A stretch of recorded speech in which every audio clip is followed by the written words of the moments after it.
Welcome everybody to Solve Climate by 2030. I am Alice Mulder. We have folks who are joining us now. I know it'll take a minute or two for folks to log in. But I wanted to welcome everybody, and I hope everyone is staying well in this time of global pandemic. But we're going to take a couple of hours to think about something else. And I'm really glad to be doing this myself, and I'm really glad that we're going to be joined by so many people from across the state, and I'm very grateful to our panelists today.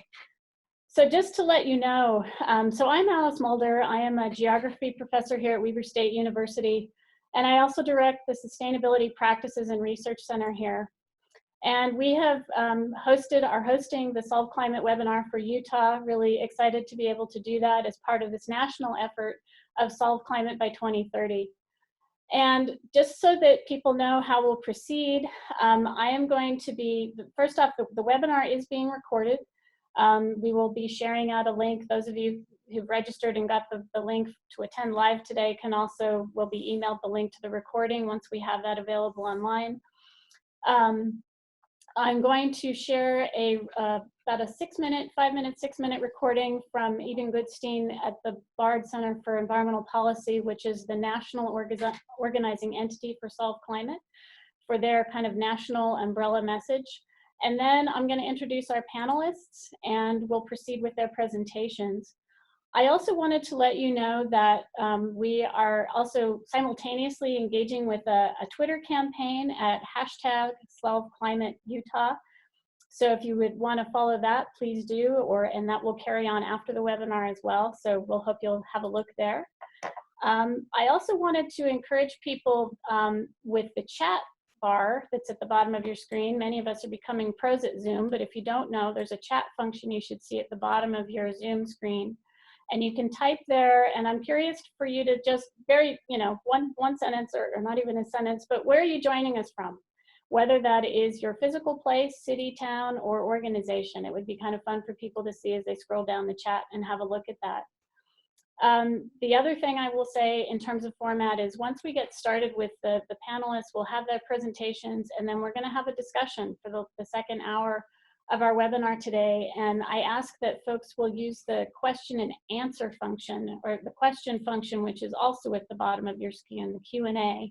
And that would be the best place to pose any questions for our panelists. You may ask a specific panelist or the panelists writ large, but that's where we'll be trying to track questions and get those things answered. I hope as many as we can live during the webinar today. So I'm going to go ahead and share our video and hope that this works.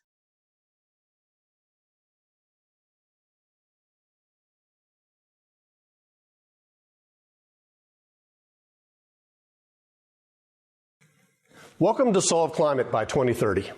Today, universities in almost all 50 U.S. states, Puerto Rico, D.C., and several other countries are hosting state and region-wide webinars focused on ambitious and feasible things that we can all do in our cities, our towns, and states in the coming year to really move the needle on climate change. Here is the most important idea to take home today. What you do locally will change the future. Fact. The U.S. state of Georgia is a top 10 solar state. The neighboring Sunshine State of Florida has very little solar power due to outdated laws and regulations. When we launched Solve Climate a year ago, we could never have imagined that today entire countries and much of the world's economy would be shut down, with hundreds of thousands of people ill, thousands having passed away, and our health systems overwhelmed. I take that back. We could easily have imagined this. Our health experts and scientists warned us this was coming. After SARS and MERS, they told us this was coming, and yet we didn't take preventive action. We didn't prepare. COVID-19 has shown how fragile our health and economic systems are to extreme events. Our scientists have told us clearly that unchecked, climate change will turn our lives into an unending series of extreme events. Floods, droughts, rising sea levels, pests and disease, more extreme storms and hurricanes, all of this leaving hundreds of millions of people homeless and on the move. We can change this. We still have time to change that future. Last year, the world's top climate scientists told us that we have until 2030 10 years now, to cut global warming pollution aggressively in order to stabilize the climate at the low end. That warning was the genesis for this national and international discussion today on how to solve climate by 2030. Solving climate in 10 years, that sounds challenging. And yet fixing the energy half of climate change by 2030 is looking more, not less likely than it was 4 years ago. The cost of solar and wind power, batteries, and electric vehicles have plummeted. In many cases, they are less expensive now than the fossil fuel power that causes global warming, and they are getting cheaper every day. Already, utility-scale wind and solar, big solar and wind farms that feed power into the grid, these technologies are crushing fossil fuels in much of the U.S. In Colorado, Idaho, and California, renewable bids are coming in at half the price that the cheapest fossil fuel plants can do. And this is where rooftop solar and battery systems are headed in the near future. On the vehicles front, all the major manufacturers see this coming. Mercedes-Benz announced last fall that they have designed their last gasoline-powered car. Going forward, every new model of theirs will be electric. Combining electric-powered vehicles with the impact of driverless technology, we could see a very rapid transition away from gasoline-based cars to EVs in the next decade. All this progress was the result of a major technology push by national governments. Starting in America in the 70s and then ramping up with the Danes, the British, the Japanese and Koreans, the Germans, and most recently the Chinese and Indians, government policies have brought these industries to scale. And now the market is taking over, and renewables, battery storage, and electric vehicles are on track to deliver power and transportation at prices unsubsidized that will lead to major disruptions of energy markets in the 2020s. Can we get there fast enough to solve climate? Well, this is where you come in. With plummeting prices for renewables and electric-powered transports, the pace of the clean energy revolution will no longer be determined by Washington, D.C. and other national governments. Instead, the core action is going to be in your city, at your electric utility, and in your state capital. The key to solving climate by 2030 will be clearing the path at the local level to rapid deployment of solar, wind, battery storage, and electric vehicles. We need to get rid of outmoded laws and regulations that are holding back the transition. Florida needs to take the lesson from Georgia. It's imperative that we have justice in this transition. We have to make sure that the millions of green jobs that are created are jobs for all, and that everyone has access to clean, affordable power and mobility.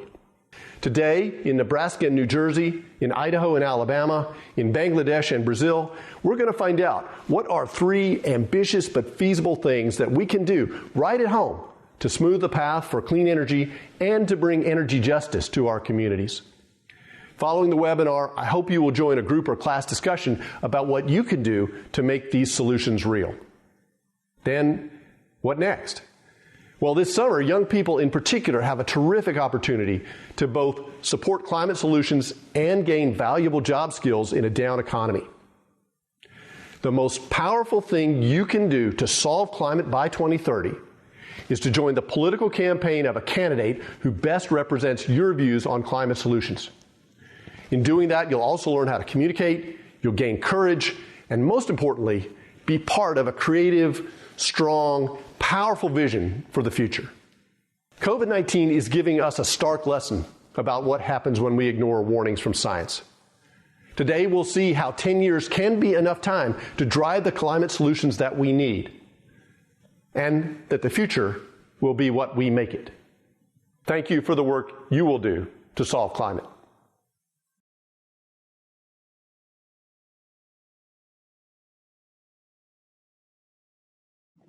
All right, I am going to introduce our speakers now.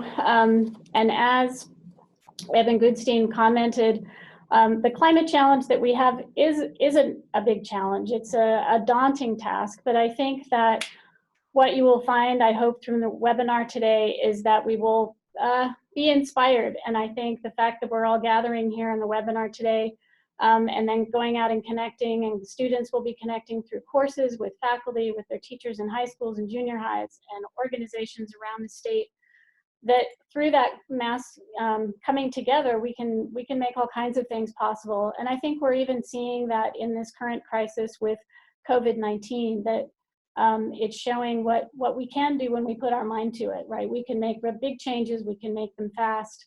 And I think, we can take a lot of inspiration from that and see maybe what is good that is coming out of this particular episode. So I want to share just some slides as I introduce our speakers here. So once again, this is remember the hashtag Solve Climate Utah. If you're interested in that, you'll probably be seeing that throughout the presentations today. But here we are, Weber State. This is our backdrop and our campus. So we're joined, I'm introducing our speakers in the order they will speak. I'm gonna introduce them all right now, and then we'll have a little transition as they each share slides in between as we go from one to the other. So Sarah Wright is our first speaker, and I'm very pleased that she was able to join us today. She is the Executive Director of Utah Clean Energy. As founder of Utah Clean Energy, Sarah Wright has a proven record of accomplishment in the promotion of renewable energy and energy efficiency within the state of Utah. As Executive Director, she has fostered diverse partnerships to advance clean energy and climate solutions. In fact, the organization which she heads up has made incredible progress around the state in advancing clean energy. Sarah holds a BS in geology from Bradley University and an MS in public health from the University of Utah. Our second speaker today will be Brad Mortensen, president of Weber State University. We gave him that pride of purple background there on the slide. Brad Mortensen was named the 13th president of Weber State University in December 2018. He has also served as vice president of university advancement at Weber State for 11 years. He's chaired the Ogden Weber Chamber of Commerce and the United Way of Northern Utah. And in 2018, Utah Business recognized him as the CXO of the Year. Really excited to have Brad Mortensen joining us as well, President Mortensen. Our third speaker will be Piper Christian, another star in our state. Piper is a sophomore at the University of Utah. She's currently the president of Utah Climate Advocates, which is an organization that engages students in climate policy and environmental justice projects. In 2017, she organized Utah's first Youth Environmental Summit. In 2018, she worked to help pass the Joint Resolution on Economic and Environmental Stewardship through the Utah State Legislature, a tremendous feat and incredible work that Piper has been leading. So thank you, Piper, for joining us today. And our fourth speaker is Aimee Urbina. Aimee is a local organizer in Ogden. She is a Weber State graduate. She graduated with a BA in political science from Weber State recently. She has dedicated her time and energy in climate justice advocacy work and its intersectionality with justice, equity, and anti-oppression. Besides seeking urgent and progressive climate solutions, Aimee hopes to empower young people and represent her community to the best of her abilities. So as you can see, we have a tremendous lineup of panelists today. I am going to go ahead and turn things over to Sarah now. So Sarah Wright, you will have the floor and you can share your slides with us. Great. I'm really pleased to be here. Alice, thanks for including me and for Weber State for hosting another great conversation about climate and climate solutions and how really it's all of us that work together to solve it. And for Bard College for hosting the whole thing. I think the panel that you put together, I'm honored to be part of it, but I'm also really excited to hear from President Mortensen, because what Utah Clean Energy sees in our work is that as institutions, as local governments and businesses work to get to climate neutrality, that is going to accelerate us as we have the bold climate policies in place. Those that have shown the way in the beginning will help us transition more quickly. And to have Piper and Aimee, really strong young advocates that are paving the way. I don't know, you put together a great panel. I'm glad to be part of it and glad to be part of climate action in Utah. And now I get to see if I can actually share my screen. So a little bit about Utah Clean Energy and how we work and why, what we're for. So there's so many things that we need to do to solve climate. And the heart and soul of what Utah Clean Energy does is work on the energy sector, because that's a big piece of the issue. And so our goal is to transition our electricity system so that it is all renewables, make sure that our homes and our buildings are built super efficient and have the ability to have on-site renewables, and to also transform our transportation system such that it's electrified and powered with renewable energy. With the ultimate goal is to create a future, or actually create a now, that ensures healthy, thriving communities for all, and empowered and sustained by clean energy. That's Utah Clean Energy's vision statement, and that's what we get up for every day. So I will say that, I've been working on this for nearly 20 years, and I have more hope than ever and more resolve that we can come together to solve this. And I have to say that, for those of us that have been working in the policy realm for many years, the new energy that the youth movement has brought to this challenge is helping people to wake up and to understand how quickly we need to act. And I'm really thrilled that things are moving forward at the manner. I feel like we're near a social tipping point. And so what is our role in solving Utah Clean Energy's role? And a big part of what we do, and what Alice asked me to speak about, is our policy and utility intervention that we do. And so what does that mean? If you look to the left-hand side of your screen, that's Hunter Holman. He's our staff attorney, and his work is before the Public Service Commission, and he works to advocate and help our utilities see the light and transition more rapidly to all renewables, to have more energy efficiency programs, to shut down coal plants.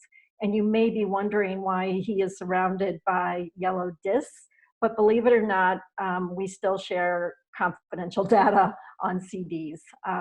It's a crazy system that's still in place. We used to do it all on paper. At least we've moved up to CDs. And on the right-hand side of the picture are two of our lobbyists. And so in addition to the administrative law effort to change our energy system, our lobbyists are working up on the Hill to advocate for change and for policies like the one that passed recently, allowing our communities, 23 communities have committed to get to 100% renewable energy, and a law change was necessary to make that happen. So, and the third prong that's not on here is our community work, which is really critical to help everyone in our community be able to get to have clean, affordable, renewable energy. So we've had some big wins, and I'm not going to go into it, but go into them really. But one of them that's pretty exciting that we worked on with a number of advocates is that just last year, our utility, Rocky Mountain Power, PacifiCorp, committed to add 7,000 megawatts of new clean energy, and that's solar, wind, and storage, and to retire 4 coal plants earlier than their slated time. And so what does 7,000 megawatts of new clean energy mean? And it's the equivalent of powering 2 million homes.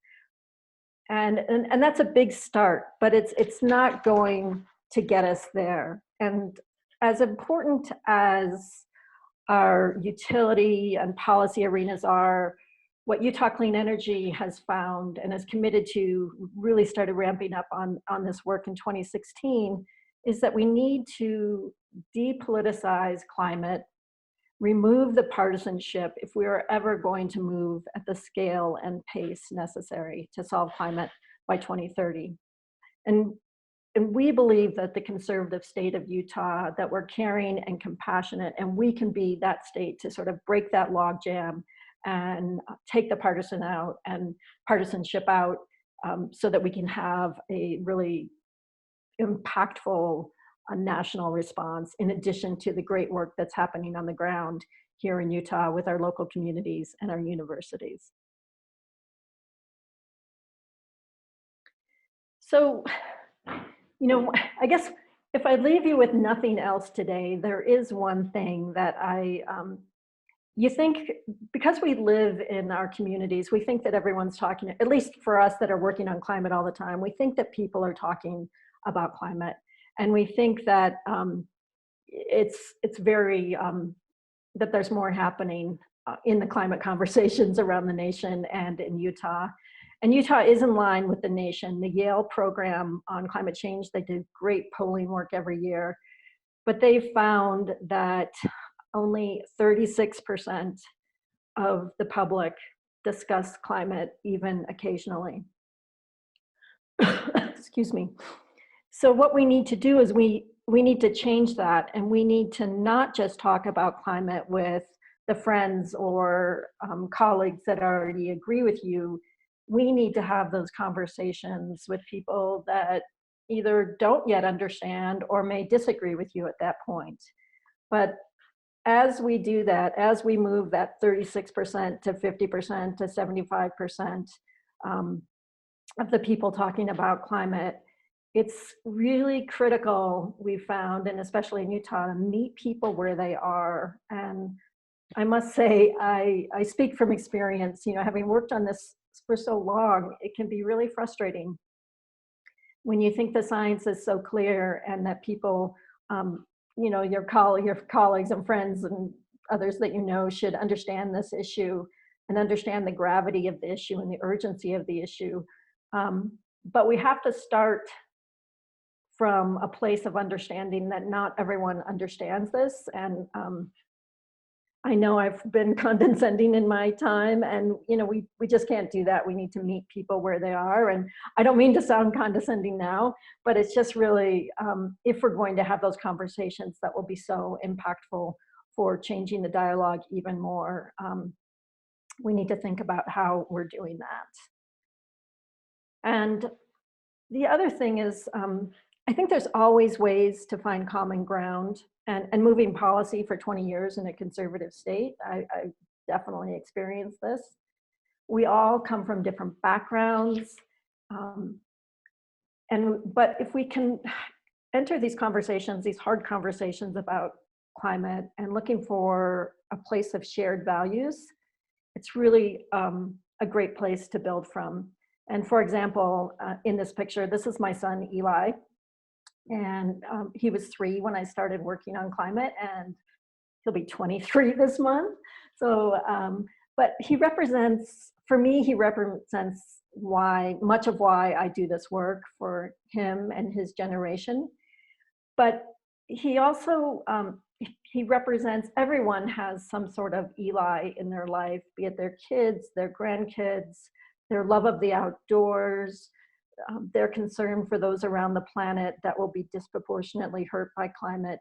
So I think just finding those common values, that will really help move the conversation in a productive way. And we partner with Eco America, and I would recommend, they have some great resources on their website about finding common values to talk about climate.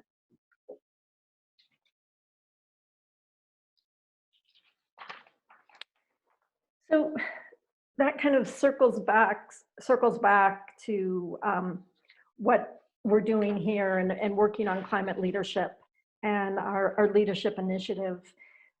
The social science shows that we look to our leaders on issues, especially controversial issues, about what's okay, what's appropriate, do we accept the science, what's the urgency? And the social science also shows that this is even more true among conservative populations. So for Utah to be a leader that flips the conversation on climate, one of our programs is the Path to Positive Climate Leadership Program. And this is a photo from a luncheon that we had this last year. Excuse me 1 second while I take a drink. Last year, where we brought together over 150 local influential leaders with varying understanding of the climate risk. And we brought in Dr. Davies from Utah State. And for those of you in Utah that have had a chance to hear Dr. Davies, I think he's one of the best climate communicators that I've ever heard. And he connects climate, not just the science, but he also connects it to the heart. And you really leave understanding the urgency of the issue. And this workshop that we had last summer was a breakthrough. You can see that Mitt Romney was there, and he stayed for the whole time. We had leaders from the LDS Church and from other faith communities. So it was quite exciting. And we're seeing what's happening, what that has brought for Utah. One of the things that Alice wanted me to touch on is the climate and air quality roadmap. And this, you can find it on the Gardner Policy Center, their webpage. It's a roadmap that looks at, excuse me, 8 pillars or 6 pillars of action that we can take on climate. One of which is really setting ambitious climate reduction goals that we can work around. And I must say that some of our leaders that hadn't been in climate before, hadn't been involved in climate advocacy before, worked with the legislature to get them to fund this important study. And I encourage you all to look at it. So, you know, we have to acknowledge where we are right now. And, you know, I've been talking about where we've been and where we might be going, but we really we need to take a moment to recognize, you know, where we are now, and that we're dealing with a pandemic that, you know, most of us have never on the planet right now have not experienced anything like that. And it's turned our world upside down, and we will, you know, we will be turning the ship right side up, and there will be, once we get to the recovery stage, a lot of opportunities for economic recovery. And so just like after the financial crisis and the housing crisis of 2008, 2009, there were a lot of resources that went into rebuilding. So I think as we right this ship, we all have a role to play in expressing our goals and our vision for a world that does solve climate by 2030. And we all need to get involved to make sure that happens. So I don't know if this video will play. I don't think it will, unfortunately, because I didn't load it correctly when I joined the call, but when I shared my screen. But it's a great video from our friends at Protect Our Winters, and they make the case and that it's really super easy. And I wish I could show this video to call your elected officials, to make your voice known and get involved. And I know many of the young people on this call already are very involved, but it's just an important step. And I'm sorry I can't do Protect Our Winters proud with their great video here. So that's sort of a brief description of what Utah Clean Energy does and our way of thinking for change. I do believe Utah can be the conservative coal-powered state that flips on climate. We're caring, we're compassionate. We've done it before on other issues like immigration. And I thank you so much for caring about this issue and engaging in this issue. I look forward to the other speakers and to the discussion afterwards. So thank you so much. So Alice, I guess you just take it over. I do, Sarah. You will need to stop sharing your screen. Okay. There we go. And we will thank you so much, Sarah. Really appreciate that perspective on your work and where we've been and where we're going. And when we get into the Q&A, I'm going to be asking each of our panelists, if it hasn't been presented, about your kind of #1 solution at the moment going forward. What's next? So be mulling that. So we're going to turn over to President Brad Mortensen, President for Weber State University. So Brad, I'll turn it over to you. Great, thank you very much, Alice. And let me share my screen here. Just good afternoon, good evening, everyone. It's a real pleasure to be part of this panel. Alice and your team, thank you so much for hosting this and organizing our Solve Climate Utah event tonight. I think that's really exciting, and we're glad to be able to facilitate that from Weber State. And I'm super excited to be part of the panel with Sarah. I really appreciate her comments and learning more about the great work she's doing on a policy level. Look forward to hearing from Piper and Aimee.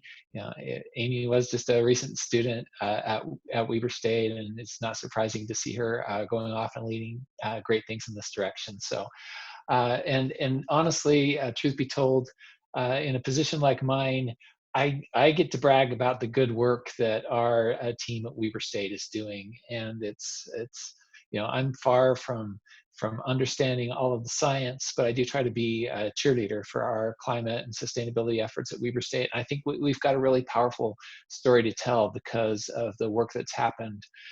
Just to maybe segue from some of Sarah's comments, for a long time, we started this work many years ago at Weber State, and you'll see more in a minute, but at first we were a little bit timid about sharing what we were doing with some of our conservative policymakers in the state, for fear that one, they wouldn't support the effort in total, and two, with some of the savings we were generating, they might look at reducing our budgets. But as in my previous role and in this role at Weber State, as we've shared the impacts of what our sustainability efforts have done on our campus, we've got nothing but complete support and admiration and questions and referrals to some of our local municipalities, to industry leaders. And so I do really think that there's an opportunity for all of us working together to make a difference at the institutional level, at the corporate level, at the policy level, and at the individual level, to have a really positive impact here, which is so desperately needed, as we know, and as Dr. Goodstein pointed out in his opening remarks. Just this shot of our campus at Weber State in the springtime, I think it really highlights how tied in we are with our beautiful natural environment, and it creates a great atmosphere for us to build these sustainable initiatives on our campus. But at the same time, as I figure out how to advance my slides here, I have to put in just a shameless plug that we're also very well known for our affordable college and the great educational outcomes that we have across the board. And certainly the high impact practices that go into the work that we do with sustainability all across campus, which I'll talk more about, tie into that in an important way. Our sustainability journey really started as a collaborative partnership across our institution and in our community. There, around 2007, there was support at the administrative level, within our facilities management office, within our accounting services folks. We had some really strong community supporters who kind of kept prodding us and saying, what is Weber State doing? What can be done to make an impact here? We had an environmental initiatives committee, a form within our faculty senate, which is still operating today. And then over time, we created our energy and sustainability office and sustainability practices and research center on campus. And all of us jointly at the institutional level are working together to try to have a positive impact with regards to our climate initiatives. And I think it takes, at a complex institution like Weber State, it really takes that collaborative partnership, and everyone has a really important role to play in contributing to this, and I think I'll demonstrate that in the next few minutes.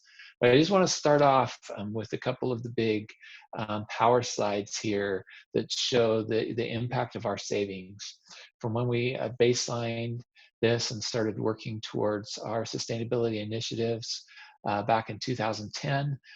We're saving almost $2 million a year out of a $5 million, what was a $5 million budget. Our cumulative savings have been almost $13.7 million. We have grown the amount of square footage we have on campus during this time by about 600,000 square feet. Our student population has grown. We have more faculty and staff. And these numbers aren't adjusted for any of that. These are the savings that we've achieved really significantly in our utility costs by taking on some of these initiatives. At the same time, and this slide is a little bit busy, but we've dramatically cut our greenhouse gas emissions by our scope 1 and 2 emissions by 39%. As you can see here, we've had big decreases in our electricity emissions, fleet, natural gas, air travel has kind of bounced around depending on what the economy is doing, and we're going to see another dip in those numbers. The one area that we haven't made an impact is with our student commuters and the emissions that come out of their tailpipes as they come to campus, and a lot of our students do commute to campus on a daily basis. We're excited that we've got a bus rapid transit project coming online that we think will have a dramatic impact, and we can start to we've been talking about bending a lot of curves lately, and this is an instance where it's important, again, to bend the curve, and we're trying to have a positive impact in that direction as well. So how do we bring about all these changes? You know, it started back in 2007 when our president at the time, Ann Milner, who's now a state senator, she's in Republican leadership in the state Senate, signed the American College and University President's Climate Commitment, which set a goal for us to be carbon neutral by 2050. It sounded like a good goal. We weren't sure how it meant. We didn't have a plan, but we wanted to be part of that initiative. And so we started with a greenhouse gas inventory, adopted a climate action plan, created our energy and sustainability office, and really we're off and running at that point.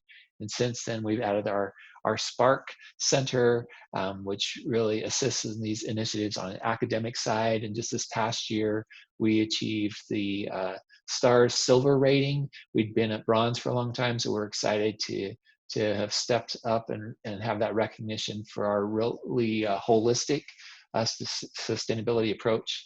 And like I said, we set that goal to be carbon neutral by 2050. It's really a 4-point plan that we followed to try to achieve that carbon neutrality. I'll talk about each one of these: efficiency, electrification, renewable sourcing, and reinvestment of savings here. The first thing was efficiency. You know, we tried to convert all of our lighting to LED, and we're still in the process of doing that. Here's a picture of our basketball arena, the D-Event Center, which is, we believe, the first all LED lighted Division I facility in the country. We made that conversion. And then along the efficiency lines too, there's a little inset picture on the left there that shows some of our campus tunnels. We have 1.5 miles of tunnels with many miles of pipe that run through them. And we've worked hard to clean those up, to stop all of the leaks, to improve our insulation, and really just do everything we can to make sure that the heat and cooling and everything else that passes through those tunnels gets to its destination and doesn't lose energy along the way. Efficiency is the first step of our plan, and it's something that we take very seriously. We're continuing to work on those efforts all across our campus. The second piece of our plan is one that's a little bit, takes some people by surprise, and that's electrification. We are trying to electrify everything. And there are folks on our campus who are much smarter than me that understand all the ins and outs of this. I'm not an engineer, but I do know that we've undertaken a lot of efforts both on the heating and cooling side and on the transportation equipment side to stop the combustion of carbon-based materials and really just focus on electrical outputs and sources. We use refrigerants to help move cool and warm air across campus, and really have seen tremendous savings on that front.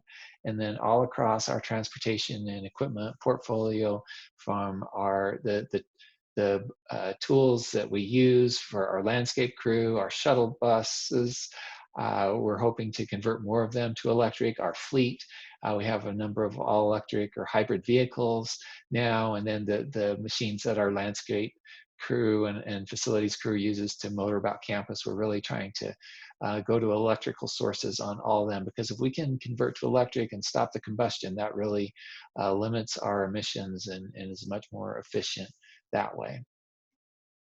The third prong of our activities falls under the renewable sources.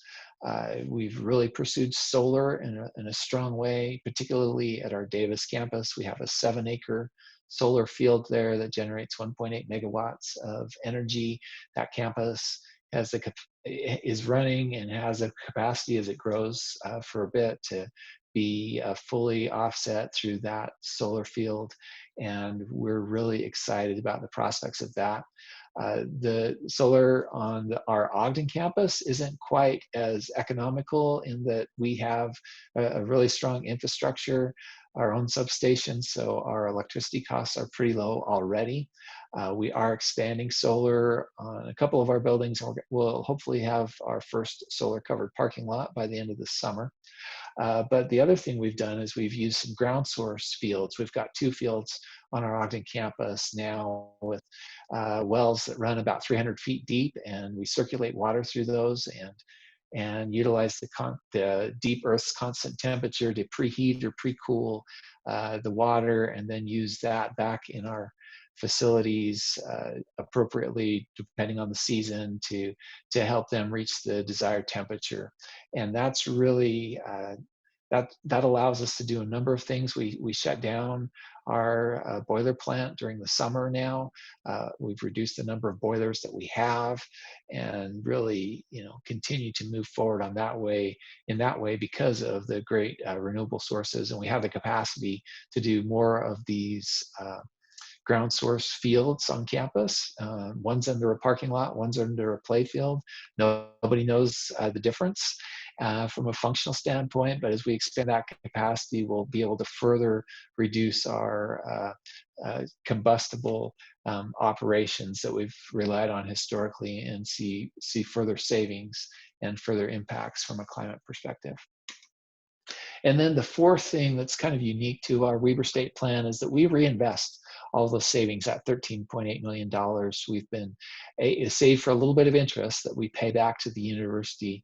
We looked at doing an ESCO project originally, but our folks in facilities really stepped up, and they saw how much the markups were, and they said, we don't need those guys to do this, we can do this. And in some ways, they've been probably more creative and found better solutions, and so my hat's off to them. And we've been able to install these energy efficiency measures more economically from a cost perspective. We created a $5 million internal revolving fund where our energy office pays off the amount that's borrowed with a little bit of interest, 3%, which is better than we can do on our short-term cash investments anyway. And so it's been a real win. It's perceived as a real win-win on campus. And the heavy work that we did baselining all of our energy output and costs allows it to not be a fight at all. People, can pretty much agree what the amount of savings is and what the payback should be on these different projects. And of course, we continue to do things with a shorter payoff first. Some of these have a longer term payoff now, the projects that we're doing, but we're really excited to be able to continue to plow these savings back into projects that'll help further that goal of carbon neutrality for the university. So the results from all this, just to kind of highlight all of those, it's something that we're really proud about as an institution. You can look down the list there. Those are for the most part, really impressive percentages to have achieved over a 10, 12-year period. As I mentioned, we're still hoping to reduce those scope 3 emissions, even though we don't control the students' behavior, but we think that we can do some things from an infrastructure and support perspective to minimize that. And we've achieved all this, like I said before, by adding 640,000 square feet of infrastructure to our physical plant. And through these savings, our target now is and the target that we're set to achieve is to be carbon neutral by 2040. So if you've taken 10 years off that initial goal and think that that's really something that we're proud of and that we are committed to fulfilling. We've come this far in 10 years, another 15, 20 years, and we'll be at our goal. And I think that's something that we are starting to see as achievable. Every logo on this slide deserves its own slide and its own presentation. But at Weber State, we don't just take this seriously from an operational perspective. We really try to imbue these principles all across our campus and into our community. These are just a few of the efforts that we've undertaken through our Spark Center and through our Energy and Sustainability Office on campus with green teams. Departments can certify and have competitions among each other for undertaking sustainable activities. We really are proud to host the Intermountain Sustainability Summit this year. And just as everything was changing in our world from COVID-19, they figured out how to do the summit virtually online and had great participation and maybe broader participation from all around the country and the world. That way, we've been able to partner with our community on a lot of programs, from solar to electric mowers, and also a light bulb exchange. And then right now in the lower right, that's a picture of a house that's under construction in inner city Ogden. It's a low-cost net zero home that we're working on, and we were scheduled to go back to Washington, D.C. and present in the Department of Energy Solar Decathlon at the end of June on the outcomes of that project. And when we sell it, the hope is to build another home and to kind of have a revolving activity there in our community to build affordable net zero homes, and to show that the things that we're achieving at an institutional level can really be done at an individual household level as well. And so with that, I will wrap up just to say there's a lot of high fives around for the good work that we've done. We know that we're not where we want to be yet, but we're certainly committed to keeping that work moving forward. So thanks again for your attention. Look forward to the questions session later on, and we'll also look forward to presentations from Aimee, but first Piper. So I'll stop sharing my screen and turn it over to you, Piper. Thank you, President Mortensen. And Piper, yes, we'll turn things over to you. Okay, thank you so much. I'm going to quickly share my screen. Just while you're sharing your screen and getting that set up, Piper, I'm just going to remind all of our attendees, if you do have questions, please post those through the Q&A option at the bottom of your screen rather than doing a raising of a hand. We're going to, just to keep kind of order of where all the questions are, we'd like everything to be consolidated in there. So that would be great. Thank you. Okay.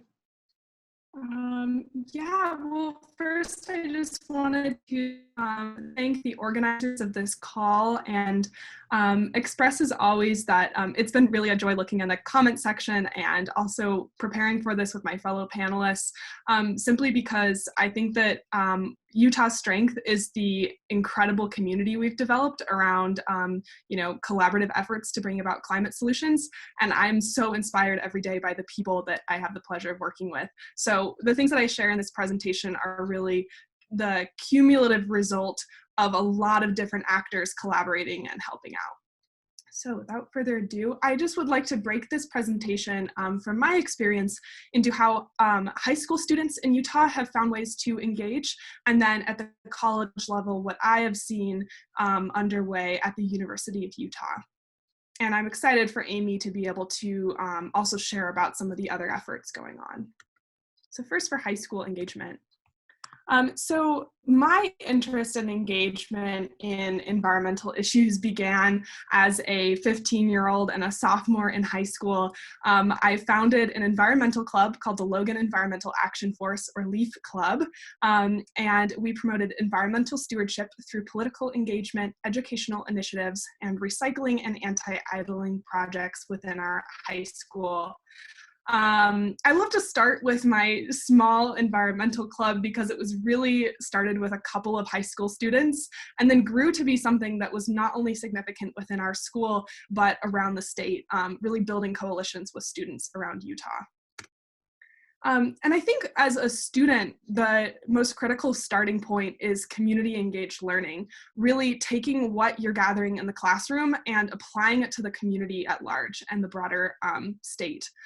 So for us, our question was, what is Utah's stance on climate change? And after conducting a bit of research, we were a bit alarmed at the official stance of the state of Utah. In 2010, the Utah state legislature passed a resolution which urged the Environmental Protection Agency to cease all carbon dioxide reduction policies until, quote, climate change science had been substantiated, unquote. So we found this deeply troubling, particularly because this was passed with overwhelming support through the Utah state legislature, and there had not been any resolution passed to kind of contend that statement.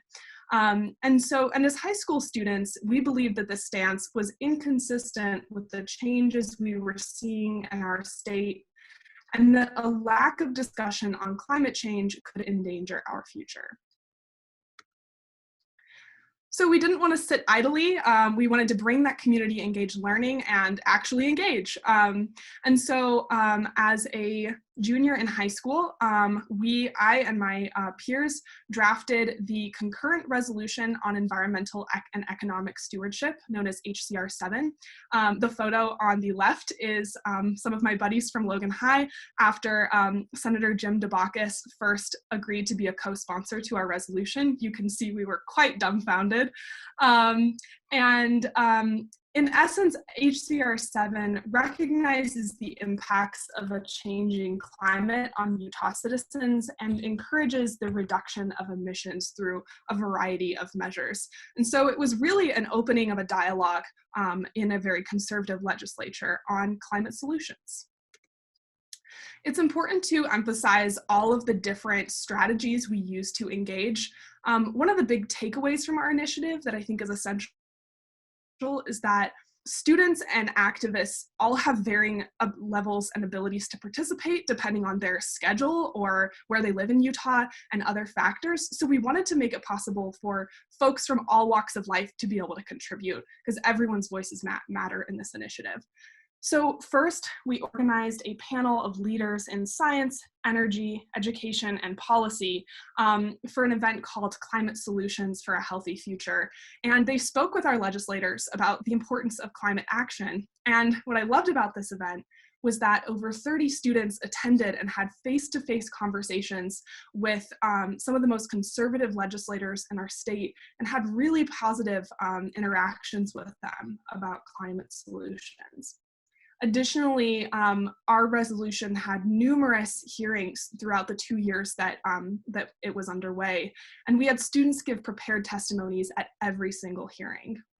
Additionally, understanding that not all students can afford to or have time to go to the Capitol, we hosted lobbying parties during House and Senate votes, where we would put all of the phone numbers of the House or Senate onto a classroom whiteboard and have students call them, ask about their stance on our resolution, have a quick conversation and urge their support, and then we would tally that information. So it was incredible that from our own classroom, we could have such an incredible influence on the direction of our resolution.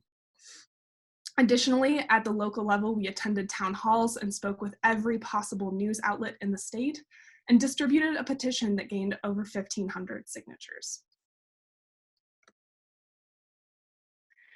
It's also one of the, I think, long-term positive effects of this effort was some of our external advocacy engagement. I and two other seniors in high school organized the Utah Youth Environmental Summit. This was a gathering of 15 different schools and numerous students from around the state, ranging from Rose Park to rural parts of Utah. And here we held workshops, had guest speaker presentations, and outdoor excursions to really give students a basis of understanding on contemporary environmental issues in Utah, and also environmental justice and how these things all intertwine. This was really critical for building our coalition towards working towards our resolution as well. So for me, I think it's incredible to be able to talk about our resolution impact, because to be candid, I don't think I believed going into it that it had a chance of passing.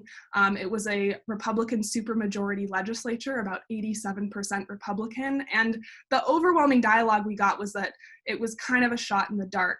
So it was incredibly gratifying after this huge groundswell of effort to pass our resolution through the state legislature in 2018 with overwhelming support and get it signed by Governor Herbert. And this is a photo with just a few of the students who participated in our effort, along with Governor Herbert signing our resolution. But I think all the things we did in the process to getting to that point were so critical as well. We gained support from over 15 different businesses, including a lot of different ski resorts in the state and other institutions, and countless environmental organizations, many of whom are on our call right now, including Utah Clean Energy. We engaged students in the political process, and this was really my overall goal throughout this whole process, was making students believe that they are not too young to influence the political conversation, and really feel empowered to know that our voices are actually an asset to this. And we were kind of getting engaged in this right as there was this huge growth in youth climate activism. So it was really incredible to find kind of the Utah way of participating. Additionally, we gained national attention. Our resolution has been discussed in CNN, The Hill, the Yale Center for Climate Communication, as well as numerous political leaders as well, Mia Love, Senator Bernie Sanders, and others. Additionally, we laid the groundwork for future legislation. Our resolution was one of the only pro-climate pieces of legislation to pass in 2018, but the following legislative session, we saw approximately 5 more pro-climate resolutions and bills pass, which is indicative of the changing of the conversation in the Utah legislature. I don't think we can take all the credit for that. There's so much participation going on in Utah, but it was exciting to be a part of that shift. Additionally, is my internet, it says my internet connection is unstable. Hopefully able to hear me okay. Fine, Piper. Excellent, thank you. Additionally, kind of piggybacking off of what Sarah Wright discussed, our resolution was part of the inspiration behind the Utah legislature allocating $200,000 to the Kem Gardner Policy Institute, their effort to create a clean air and climate change roadmap. And you can see in the roadmap, they have a copy of our student resolution as one of the pages in it, thanking the students for kind of lending some of the political will to generate that effort. And I've been really grateful to the Gardner Institute for engaging student input in that process as well. So before I move on, I think in terms of takeaways, because I know Solve Climate by 2030 is really emphasizes the importance of that. I think for us, the importance was developing a robust outreach strategy and creating multiple tiers of engagement to accommodate students' varying abilities to participate, and prioritizing diverse representation and broad accessibility. We would charter school buses for low-income students to participate. We would provide, virtual ways to engage. If you couldn't do a ton, you could sign a petition. So I think those are the things I recommend for, other political participation and environmental efforts. Naturally, I get a bit long-winded, so, but I do want to take some time to talk about higher education engagement. Obviously, I'm a student and the University of Utah is doing so many different things, and so I can't touch upon everything, but I wanted to highlight a few of the things that have really impacted me as a student at the U. This semester, I'm an intern for the Sustainability Office's Sustainable Campus Initiative Fund. And this is the University of Utah's Green Grant program. It's based on a $2.50 per semester student fee. And this fee is really intended to fund student projects on campus and encourage student engagement. And it's been incredible to see some of the impact that this fund has had. I've been particularly gratified to see the way it's been used for youth political engagement in the state legislature. For example, an organization called Future Clinicians for Clean Air was founded, I believe, last year, and they really engaged the medical school at the University of Utah. Their mission states, as future health professionals, we use current evidence and research to advocate for clean air policies. They host educational lectures on air quality and health and organize student lobbying days at the state legislature. It's been a pleasure engaging with them, and also so cool to see that, you know, regardless of your college or your major or background, you can lend some degree of wisdom or input into the climate conversation. So it's been awesome engaging with them. Representing kind of broader campus, as a freshman at the University of Utah, I founded the organization Utah Climate Advocates on campus, and we've also used the Sustainable Campus Initiative Fund as a major resource. We host educational forums on campus. Some of our students, Malachi Bateman and Joy Kavapalu, hosted the health and air quality impacts of the proposed inland port. They were able to bring organizations to talk about the worsening urban air pollution that will come about as a result of the inland port coming into Utah. Additionally, during the legislative session, we'd hold educational forums telling students about environmental bills and helping them know how to track those bills online and contact their legislators. Additionally, we wanted to provide avenues for student engagement. So we've mobilized behind state and national climate legislation. Aimee is going to elaborate on this, and she's doing incredible work in this effort.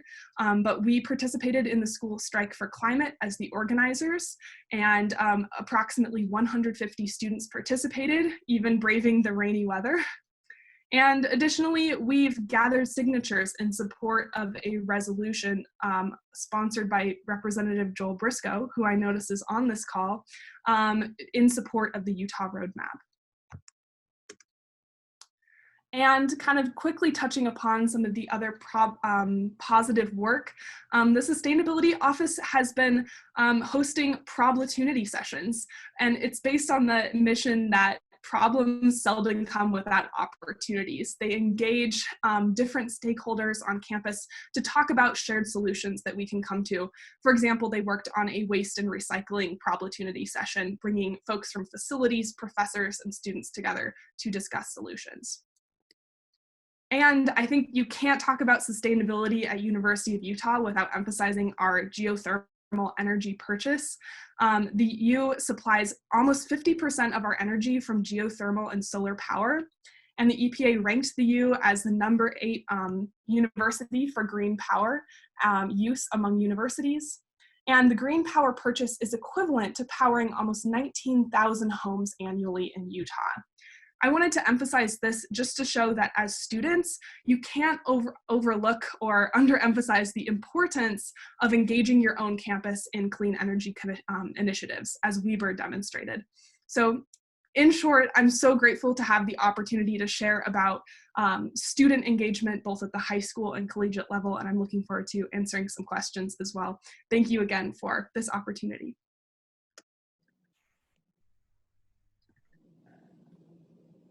Thank you so much, Piper.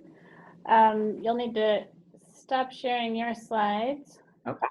Up at the top. There we go. Thanks very much. It's really fantastic to hear all about what's been happening with the University of Utah sustainability efforts and particularly all those student projects. It's really exciting.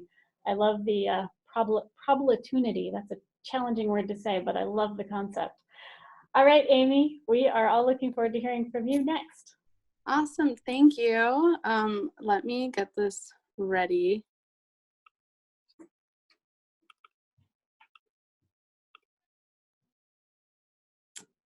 Great, awesome. Piper, you are amazing. I really appreciate all the work you're doing. I have to soak up all of this good energy because everyone here is doing amazing work and it's so exciting to see. Well, my name is Aimee Urbina. My pronouns are she, her, and I'm going to be talking about youth civic engagement in addition to Piper's story. I'm here representing Sunrise Movement Ogden, so our hub, not our national movement. And before I dive into this presentation, I wanted to give 3 comments/disclaimers. One, some of these slides were created by Sunrise Movement National, so are not my own. But I wanted to adapt them and use this for this presentation to have a bigger picture of what Sunrise Movement is trying to do and how our efforts here locally are advancing those missions. Two, I'm going to be providing 3 solutions instead of 1 in regard to youth civic engagement and how we can solve climate by 2030. And 3, before I dive right into all of those solutions, I wanted to give some backstory of who I am, how I got involved with Sunrise Movement, and how the Sunrise Movement Ogden Hub has come to flourish. So I will get started now. My name is Aimee Urbina, like I mentioned, and my involvement with environmentalism did not start off out of my interest of protecting the environment or my love for the outdoors, really. It started off through a number of different experiences that compiled together and really helped shape my interests and my passions. Well, first off, I definitely have to give some recognition to Latinos in Action, both in high school and at Weber State, that have really shaped me and empowered me to use my voice and be proud of who I am, on top of representing my community and advancing higher education for our younger Latinx community. I also have to shine a light to environmental ambassadors that has really pushed me to get involved in an environmental realm at Weber State and now expanding on a more broad level. And then I also have to shine a light to the 2 mentors that have really pushed me and made me feel way more empowered than what I've ever thought I could ever be. And really reaching out for these opportunities and taking these leadership roles when I at times didn't think I was capable or were meant to be for me to begin with. And it's actually both mentors that helped really open the door for me to get involved with Sunrise Movement. The sustainability manager, Jennifer Bodine, who I know is also on this call and is amazing, received an email from Sunrise Movement and forwarded it to me and was like, Aimee, this is so you need to get involved. And I looked through the email, browsed the website, and for the first time I found an environmental movement that put justice, equity, and anti-repressive measures as a foundation in their climate solutions. And it was something that really blew me away because I've never seen anything like that before. They were clearly speaking to me, and I was really excited to dive into it and get involved. But even with that, I felt a little uncertain. Did I have the experience to really dive into this grassroots organizing realm? Was I able to really pick up and move and try to invest all this time and energy to get involved? And that's when I talked to my mentor, Olga, and she was like, Aimee, you just need to get involved and dive right in there. You are more than capable. So I did. And summer of 2018, I got involved with the Sunrise Lancaster hub in Pennsylvania. And I was there during the summer 2018. And it was the first time in my life where I realized what grassroots organizing really meant. It meant walking in the community, knocking on doors continuously for hours and hours with other young people who are passionate and ensuring that our climate was livable for future generations. It was also trying to build our movement with local young people within the area and try to encourage them to get involved with Sunrise Movement and telling them that you don't need to have a certain level of professionalism or education or background/knowledge in politics to really make the change happen. And so we gathered more participants, and through that we were able to really expand our efforts, and we started breaking records left and right and knocking on more doors until eventually we got over 1,000 petition signatures from community members in Lancaster saying that they wanted Representative Lloyd Smucker in Pennsylvania to reject fossil fuel money from his campaign and put the well-being of the community first. And it was also during this experience that I realized the power of storytelling and the power within my own story specifically. Again, it was one of my first times ever being involved in a movement that really showcased and put our stories first and made it a value to care for one another and care for the communities we are serving. And so with all of that knowledge that I gathered, I came back home and I was really excited and wanted to do something here because of the amazing experiences that I had. And so I talked with my friends, and we had little dinner potlucks at a friend's house, and we were just talking about how concerned we were with climate change and how something had to be done at our local level. And so through these dinner conversations, we ended up inviting a few more people as time went on. And we we realized that we were so much more powerful with just the number of people we had, and we were always able to expand. But it really empowered all of us knowing that regardless of where we're coming from in Ogden or in the Weber County area, we had something to showcase and something to do that to really make change here locally. And so through the Sunrise Movement Ogden Hub, we started meeting and organizing and brainstorming what we could do. Shout out to Weber State University for providing the library spaces and allowing us to meet and use the space to really get together once we wanted to make it more formal. But through these organizing meetings, we had young people from middle school, high school, college level, post-college level, just really join in and chime in every now and then and try to give their ideas. And we also made those efforts move outside of Utah state borders. And we started phone banking for candidates outside of Utah that were in key elections to try to expand our efforts and make it known that we can make any local action we make here transcend and can really change the narrative nationally. And we started also trying to figure out how we can expand our movement and build and allow more people, young people, to know about us. So whether it was posting some flyers in the community, on campus, on social media, we tried gathering young people to this space where we could provide information on how to get involved with Sunrise Movement Ogden. And like I mentioned, we recognized that not everyone had experience in the political realm or really knew what grassroots organizing meant. And we obviously wanted to showcase the abilities of our young people because regardless of our knowledge or our expertise or our education level, we had something to offer. And a lot of us are very passionate about art. And so we held 2 different art builds. And these art builds are where we came together and just created art for the climate strike. And through these conversations, it was really heartwarming to actually be a part of because, again, like I mentioned, we had middle schoolers, high schoolers, college students, non-college students just join into this one room in the public library that we rented out and just make art and talk about why we're passionate and getting to know each other and really building that relationship that is needed with any organizing. And soon came our climate strikes. And the first climate strike was in September. And then the second climate strike was in December. And it was through these climate strikes that we really recognized the power that we had. Being able to just see the front news and having our faces on there was really exciting. It was something that not a lot of us have experienced before. And being able to see the young people holding signs and having the older folks marching right next to them really showcase what solidarity in our community looks like. And our climate strikes would not have been possible without the help of a lot of organizations that chimed in, like the Utah High School Democrats, Fridays for Future, and UYes, which is the organization Piper actually talked about. Through all of these organizations, young people just came together, brainstormed, organized, and figured out how we could make some noise and make it known that climate change is an urgent priority that we should be tackling. And during this time, we also wanted to put in the forefront the power of our stories. And here in the middle, his name is actually Giovanni, and he gave a speech about what the climate movement means to him and how it relates to his family back home from El Salvador and Venezuela, and how any climate movement moving forward needs to be intersectional and recognize that immigration justice is just as equally as important as climate justice.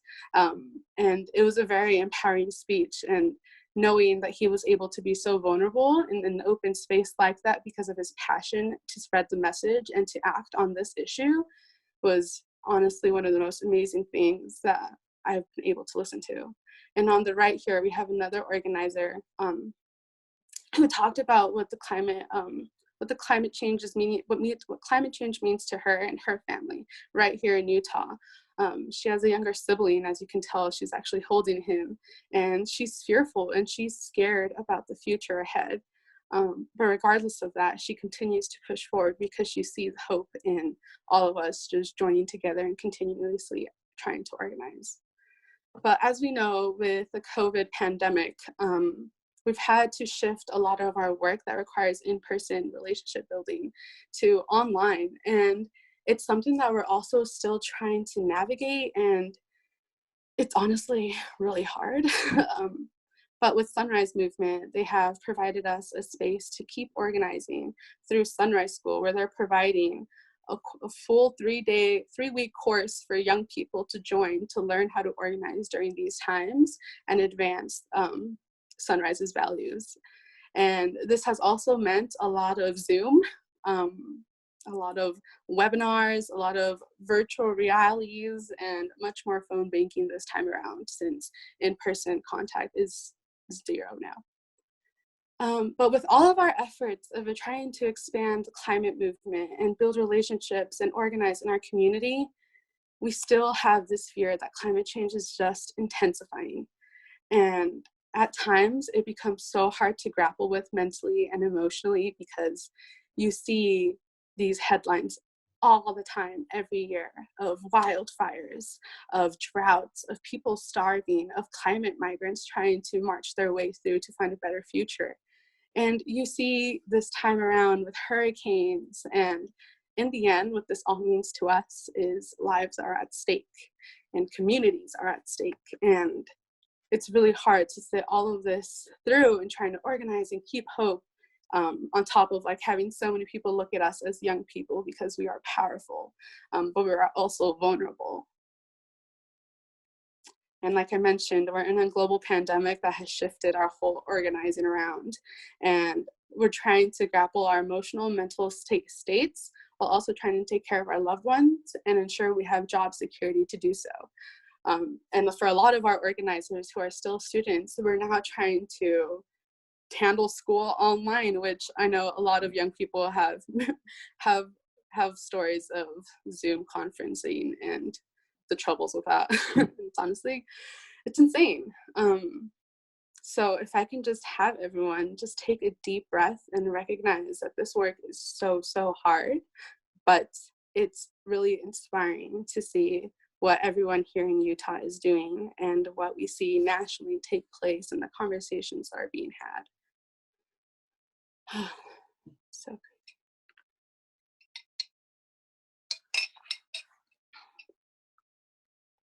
But luckily, we know that climate change is intensifying, but we also have solutions that are clear and in our face. We now know that solar beats coal on jobs. We now have conversations about the Green New Deal that really popped up in February of 2019 when it was introduced to Congress. These conversations are everywhere and they're happening. And again, I want to shine a light on the Green New Deal and how critical it is to move forward and make the transformation that we need. Scientists say that we need to cut emissions in half nationally. And it's something that when we put in perspective is going to require help from all these different sectors. That means retrofitting our buildings to make them energy efficient. That means changing our public transportation system, investing enormously in renewable energy and ensuring that they're accessible across the nation in all communities. It also means reforming our agricultural system towards sustainable farming and really investing in a sustainable business model all around. But I want to note that a Green New Deal is not the answer to everything. It is not the answer to the pandemic that we're facing right now, although it could definitely be an economic boost. What is needed on top of the Green New Deal to ensure that this is a solution for everyone is a people's alignment. And a people's alignment is an alignment that believes in dignity, justice, and equality for all, and believes in strong government action to protect the common good. So what does this political alignment even look like? What am I talking about? Well, here is an example of what it might look like. It does not mean that it's in place already or what it will look like, but it's a good way to conceptualize it. We're going to need solidarity all across the board, from Native tribes to the immigrant movement to labor unions, and now more than ever, our healthcare workers. We're going to have to ensure, like I mentioned, that renewable energy is accessible and affordable for all communities, regardless of background and income. And it's like I mentioned, the people's alignment does not exist. And just like any other solidarity, it takes time and continuous effort to build. And in some cases, some of these movements might have tensions with one another. And it's going to take the enormous amount of energy to keep pushing this forward. But if we can redefine and make this people's alignment come true and ensure that this is a society that is well taken care of, we can truly push forward and ensure that we have a model that fits for everyone. So now, what does this all mean? What was I pointing to from my story to the beginning, to the Green New Deal and people's alignment? I'm saying that 3 solutions in related to youth civic engagement is to 1, empower and invest in youth and our BIPOC communities. Just like I mentioned, I did not join the environmental movement just because of my interest to take care of the environment. It was through the empowerment that I felt and the investment my mentors put in me to continue to push forward. And for those of you that don't know, BIPOC means Black, Indigenous, and people of color. And then the second solution that I'm offering here is to demonstrate solidarity with other movements. And as I mentioned, it's going to take continuous effort and persistence to keep pushing that relationship forward. And the third solution that I'm offering is persistence. Locally, we are doing amazing, and I admire all the work Utah Clean Energy is doing, Weber State, and of course, Piper, I admire you so much. But we can also take the action that we are doing here, whether it's phone banking, whether it's canvassing, whether it's continuing to push our efforts like the Utah Roadmap. We could really help shape the future of this nation. And with that, we must keep moving forward to make the change we want to see happen. Thank you.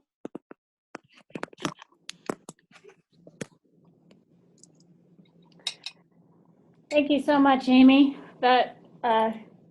I'm so inspired listening to all of you, but in particular, you and Piper, and the action that you all have been leading and engaging in. And I think you've set us up very well, Aimee, with your concluding remarks there in terms of what are the next solutions? What do we need to try and focus on next?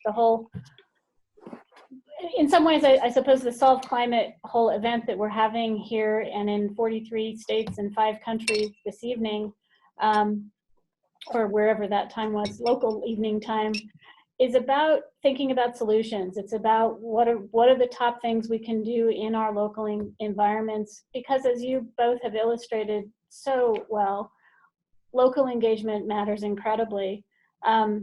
I have seen across your presentations, I see a kind of theme of clearly policy, institutional kinds of action that can be scaled, and civic engagement, and the power of stories, which I think you all touched on, finding shared values. We find those through stories, telling the stories of what we are doing in the sense of the Weber State story, and then clearly your own kind of journeys, both Piper and Aimee, and the stories of how you have both led and gotten engaged with the organizations and created the organizations in some cases that you're involved with. So I really applaud all of your work, and thank you so much for sharing it all. As we shift into the discussion portion of the webinar, it may be that we can get our panelists to turn their videos back on. I think that would probably be okay now. We'll see how that goes, and turn to some questions. So panelists, I think you can also see the Q&A that is popping up. We've been trying to monitor and see if there's anything. Some things were simply answered, and you can type responses to those ones that maybe don't need to be answered live. And you are welcome to start. I think, Sarah, there is a nice question. The first one that came in was directed to you from someone named Trish. Thanks for joining us, Trish. Hello, thank you, Sarah, for your wonderful presentation. What one thing would you wish everyone on the call would call up and ask our representative and senators to do, I suppose, with respect to climate change? What's your one thing? I guess that's really the question, isn't it? Well, and it's interesting. I don't have one thing because that changes. I think one of the most impactful policies that we need overall, and right now probably isn't the best time to advocate for it, is we need a price on carbon. unless we put a price on carbon, we won't move as quickly as we need to move. But I think if we're talking right now in this moment, I think we could talk to our policymakers about, as we recover from this, from the COVID pandemic, make the investments, have the policies that move the solutions to create a stable climate and clean air and equity going forward. So that's the right now, and the individual ask will change all the time, but work with your different organizations to find out when they're timely. Great question.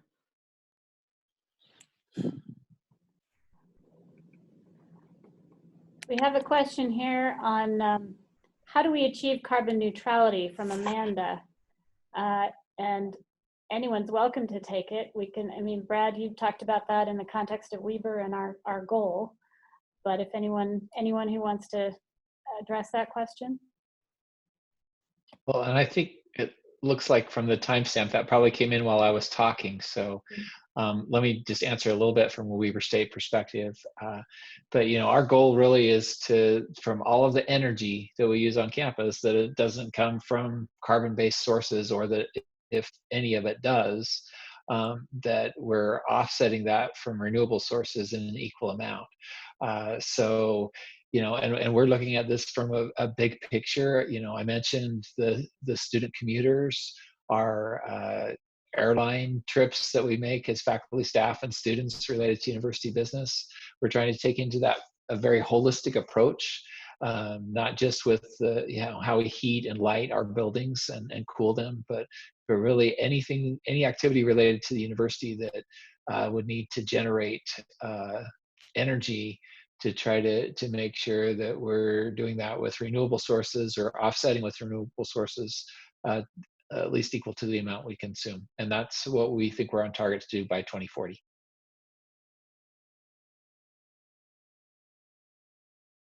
Muted. Thank you, Brad. In the questions, there's another one. And I actually, Brad, I'm going to stay with you for 1 second before we, I put Sarah on the spot, so I'm going to put you on the spot with respect to the one thing. And I know it's hard to pick one thing. And the Weber State story is a great model of, as I said, that can be scaled for other institutions, for businesses, for homeowners. Is there one thing you would pick from that list of where people might start? What we need to do, you know, audacious and but achievable, one step. Well, you know, the Weber State story really started because we set the goal. We set the goal to be carbon neutral by 2050, and at the time, you know, honestly, I don't know that we understood what that meant and what it would take and what it would cost, but we knew it was the right thing to do. You know, it's the right thing from so many different perspectives, you know, and so if you can build on common ground, like others have said here, and take that first step all towards, you know, setting that big goal, I think that's what's motivated us and keeps us on track regularly. Thank you for that. I wrote that down when you were talking too about importance of the goal, right? Even when you don't know how to get there, even when we don't know how. There is a question in which one was it? Number 3 here. Sorry, Bonnie, what was the?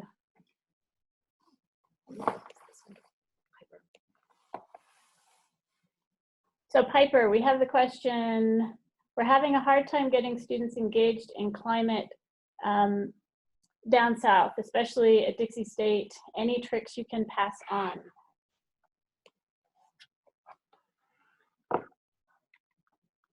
You're mute. Oh, hang on. There we go.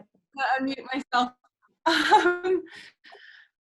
I think for us, like what is particularly valuable is reaching out to existing institutions in your area and getting their mentorship and support. So one thing I did notice is that, for example, Paul Rhodes, who's the president of SUU Sustainability Club, they've done a lot of work in Southern Utah. So reach out to folks who are already engaging in environmental issues at other institutions. Also, there's a Citizens Climate Lobby in St. George. There are other, Audubon Society, Sierra Club chapters, because that was kind of a sense we had just starting to engage in Logan, Utah, was it was hard to see where other youth were participating when we kind of first entered the scene, and having some mentors get us off the ground was crucial. And then that's when you kind of start that momentum.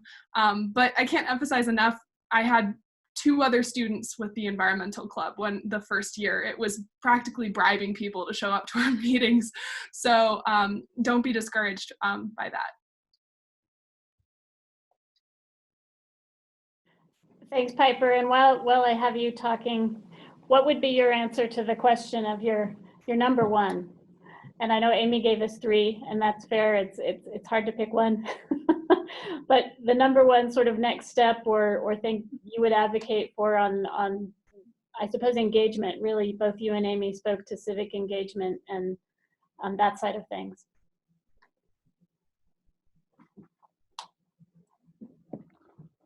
Yeah, so my engagement has been so focused on political action, so I'm going to kind of emphasize that, especially in 2020. And I think my story and Aimee's story combined kind of show the thing that I think is most important, especially in 2020, and that is, on one hand, when you have existing leaders in office, particularly leaders that are traditionally not pro-climate, find effective messengers and don't discard or dismiss them. Take the time to develop those relationships and push them more into either a moderate stance on climate or even a pro stance on climate. So it's working with your existing leaders, and then coupled with that, which is so commendable about what the Sunrise Movement is exerting that pressure to bring in new leadership that is willing to take greater action on climate change. And so in that way, you're coming from those 2 approaches, changing the political system to kind of move the establishment towards climate action and bring in kind of new blood to also change the conversation.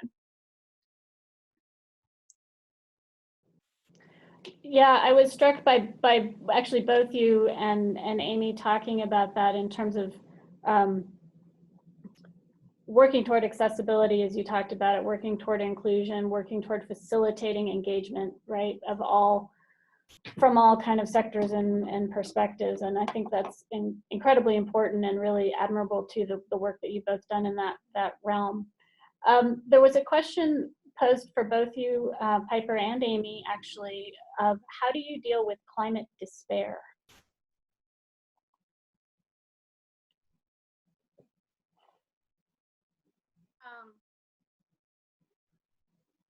I can answer this question first.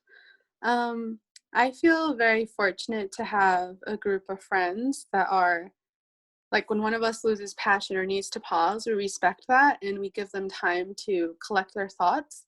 But we also know, like, in the back of our minds, that there's always someone lifting us up.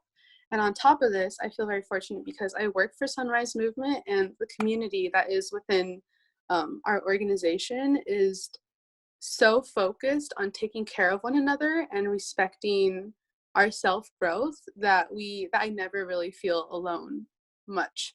But when I do feel alone, I have someone to fall back on. Importance of community, for sure. I'm sorry, I missed the question. Could you repeat it? It was, how do you deal with climate despair, if you feel it?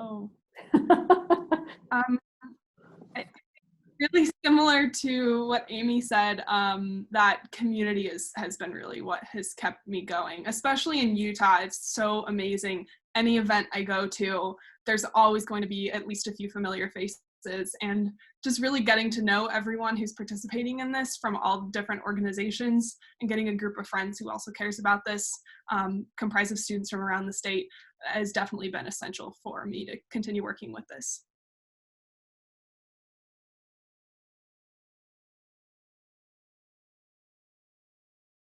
Thank you both. Sarah, this is one that I imagine you would like to answer. This was from Sarah Klain, if I'm saying her name correctly. She says, the Utah legislature took little action in this past session on climate, despite the publication of the roadmap. What parts of the climate roadmap recommendations have the most momentum to translate into policies in the coming 1 to 2 years? So that's a great question. I think that what happened with our tax policy this year took a lot of the steam out of moving forward with very much productive legislative action. But I think one of the most important things that has been touched on, President Mortensen touched on it, you touched on it, but the roadmap calls for very significant greenhouse gas reduction goals, and Representative Briscoe worked on a resolution. I think we need a policy that codifies greenhouse gas reduction goals for Utah. The plan calls for an 80% reduction by 2050 with some stopping points, with some marks along the way. I think it's 50% reduction by 2030, which is in line with where we want to be. So setting really ambitious goals for Utah will be critical. And then also there's a lot on electric vehicles and transportation in the roadmap. And it isn't touched on as much, but I think it has, it's a critical part, and we pushed for it and it wasn't included, but to have a very ambitious renewable energy goal is really critical as well. So those are just a few things. There's lots of policy and always efficiency, the unsung hero of climate solutions. So, thank you. There are a lot of really fantastic questions. Some of these we might be able to type in answers to as well. Let's see. Sorry.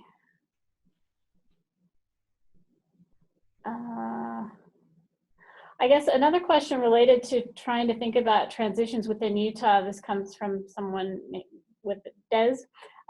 This is also for you, Sarah. You said that you felt Utah will be a big part of helping with climate change. How do you feel that the coal companies that are sourced in Utah will work into that?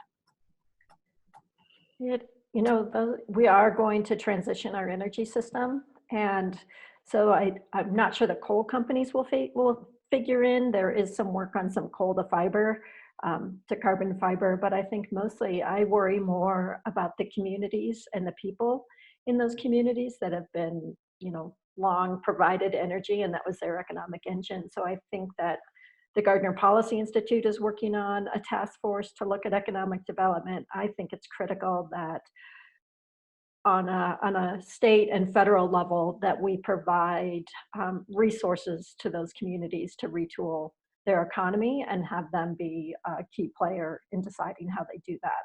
And also infrastructure, broadband, a lot of things that they'll just need. The coal companies will phase out, but we need to think about those communities.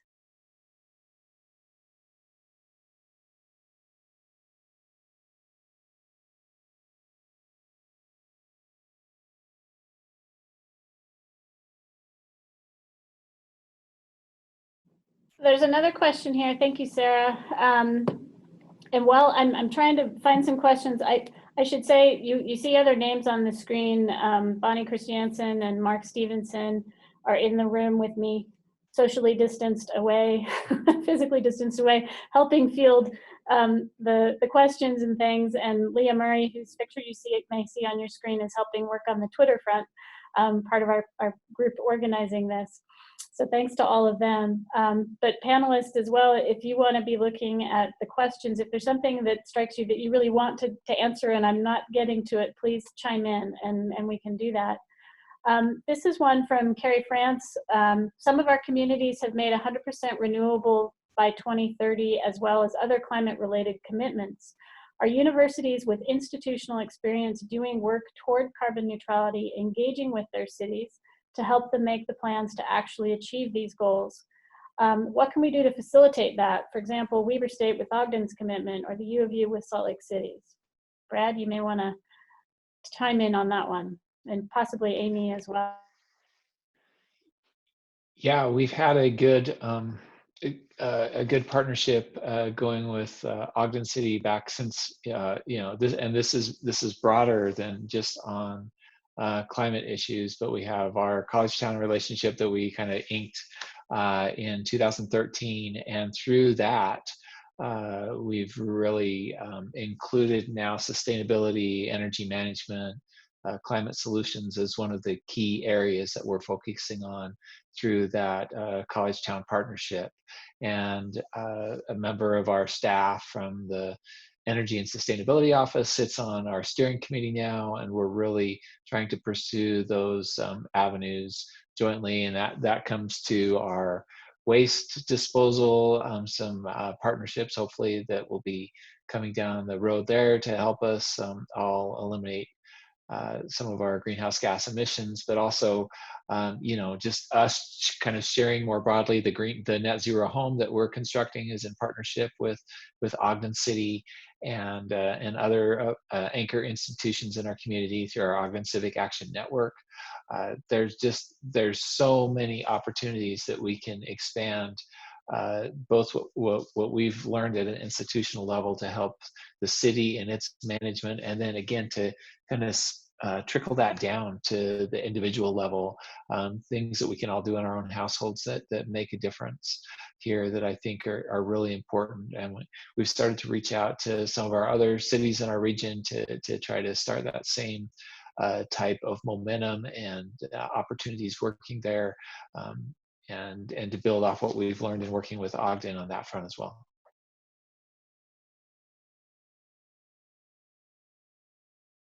Can I answer a question that is in a chat in the Q&A? Yes, please. Someone is asking where they would go to get involved and join the movement. Well, plug. If you have an Instagram, you can search us at Sunrise Ogden. We're pretty active on Instagram because that's where we get most of the momentum. You can also search us up on Facebook and just search Sunrise Movement Ogden, and we should pop up as well. We would love to have you join our team. I swear we're a lot of fun people who are passionate, and we'll welcome you. Wonderful, thank you. Again, pipe up if you see questions that you'd like to address. We've got a bunch, and I know we're not getting to them all. Another one that did strike me while you may be looking through others was part of a question actually posed by, I think, Mac, of what, and I should pull it up in front of me, but essentially what caused you to have the passion and motivation to be engaged in this work, and here you are participating in a Solve Climate by 2030. Some of you have been working for decades in this realm, and others more recently, right? What's got you going? And Sarah, I think to some extent, to me, this speaks to that notion of finding those shared values, right? How do we find the connections for everybody to drive action in whatever way works for people? Right, and for me, it was having a child and realizing the world that we were leaving him and his generation, and that's what got me started. I didn't plan on starting a nonprofit, but really, when we look at the impacts of climate, it just has to be. We have to solve it. We have no choice but to solve it by 2030.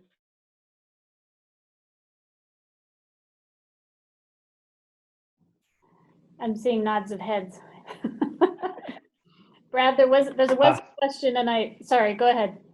Oh, I would just add to that, though. It really, for me, as we made progress at the university, and getting to see the passion of so many folks who, they just don't come to Weber State and do sustainability because it's their job. It's truly, more of a calling and something that they live. And just kind of from their passion sharing with me, and then seeing them share that with others. And again, our effort is not just about that utility savings, that big number that we put up on on the screen to start with. It really delves down to building this culture around sustainability across our whole campus and in the community.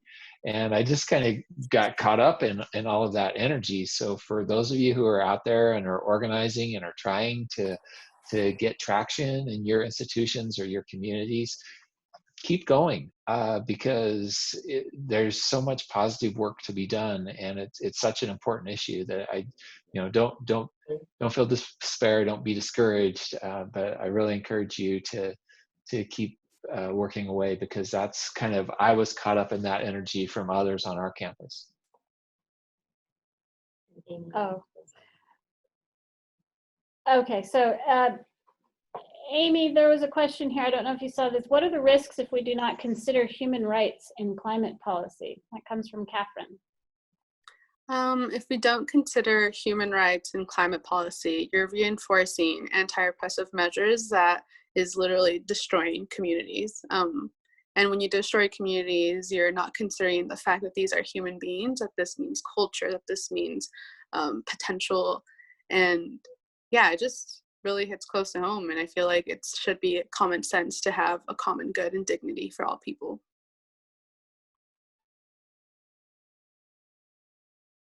Thanks, Aimee.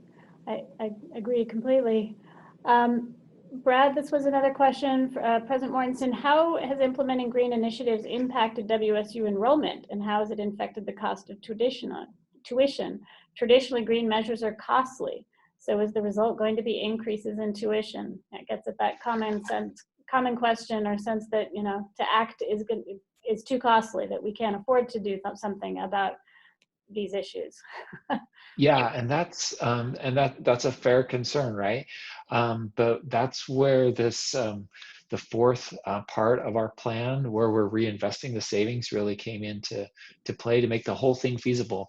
Because we took that little bit of money, not a little bit of money, $5 million up front that we were earning 1 or 2% interest on, and set that aside, and basically had an internal investment, and said, the energy savings will pay back 3% interest, which was a lot better than we could get for any of these companies out there who offer to undertake these energy savings projects.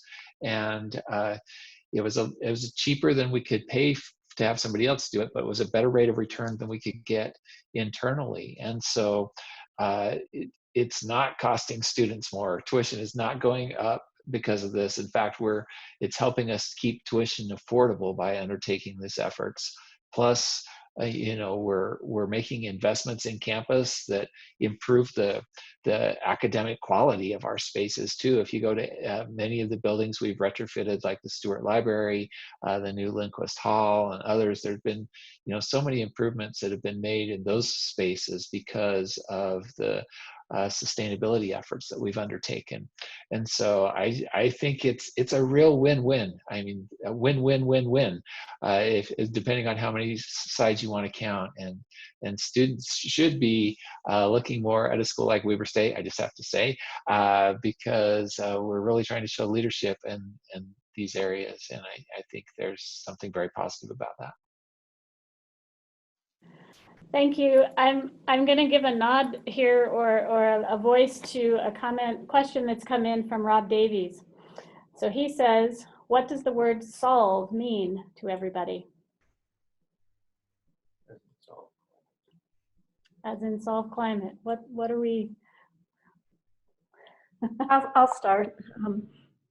This is Sarah. I wish we could turn back the tide and know that we would come back into equilibrium. For me, it's doing less harm and having a more stable climate. We have moved very far.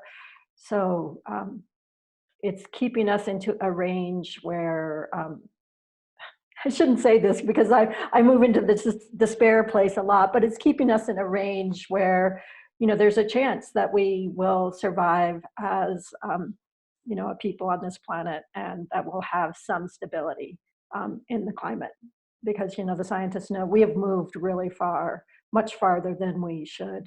And I guess to me this brings a thought about moving forward from the COVID pandemic, and the fact that the professor from Bard spoke about that we had been warned that a pandemic could happen, but we didn't act. We've been warned by scientists about what could happen if we don't act on climate. And now we want to make it less bad. And so maybe I shouldn't have started because I'm kind of a downer, but it really, there's less degrees of impact, and we can mitigate some of the worst if we act in a meaningful way in the next 10 years. Sorry about that. No, it's all right. We have to acknowledge where we are and what we think. What about others of the panelists? Piper or? Yeah. Oh, let me unmute. Oh, I'm unmuted. Okay. I think I continuously come back to the IPCC's report and how the way they talked about the impacts and implications of exceeding global warming over 1.5 degrees Celsius. And my entrance into climate activism got particularly heightened when I had the opportunity to get really involved with the Paris Climate Accords and see that kind of as the goal of like staying under 1.5 degrees Celsius. And I think it's getting harder and harder, but what I got from that experience of seeing a lot of global stakeholders coming together and then in the subsequent years engaging at the local level is that solving it, while that is kind of our unifying goal, the different ways that people are coming to that place and working to reduce carbon emissions, it's going to be that collective effort that's going to help us get there. And so for me, it's staying as close to below that or as minimally exceeding that as possible.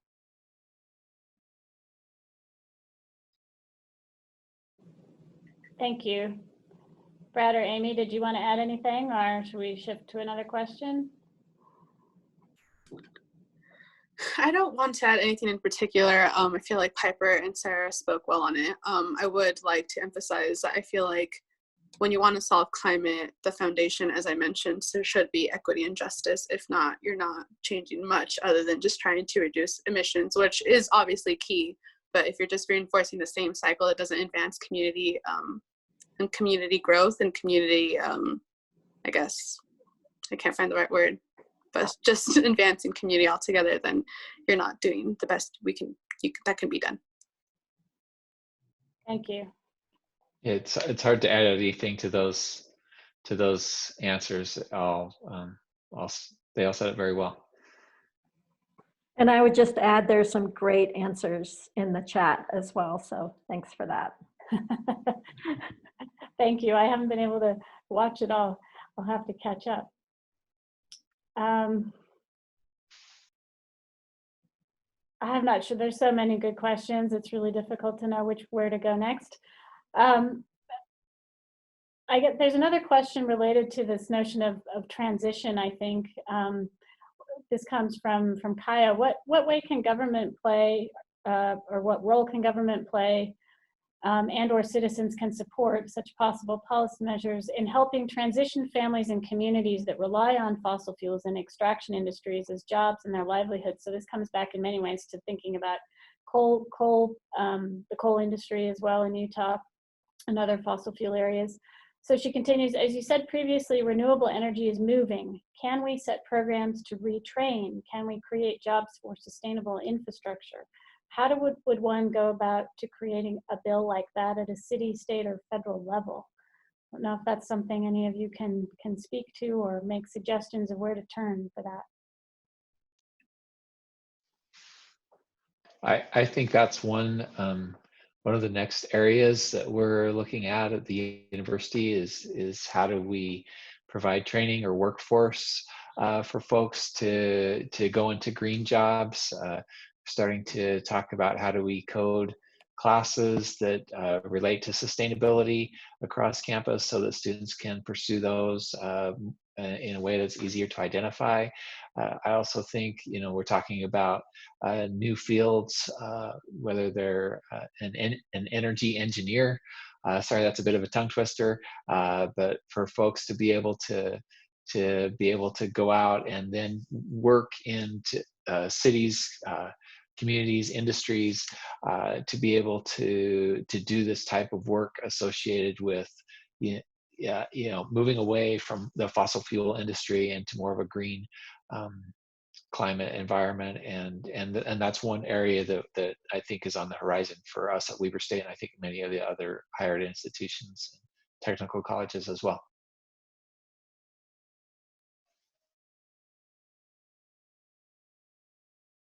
So it's a challenge. I wish we had lots of time and lots of attention on all of our parts to be able to answer all the questions, because there are a lot of really good ones here, and I know a lot of people have seen things in the chat and answered things in the chat, and I do appreciate that from everyone who's been attending, so thank you.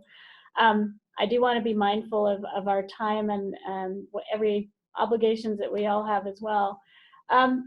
Just by way of wrapping up, I suppose, I want to say thank you very much to our panelists for participating in this, and I thank you to our committee that's worked to put it all together and helped support it during the event.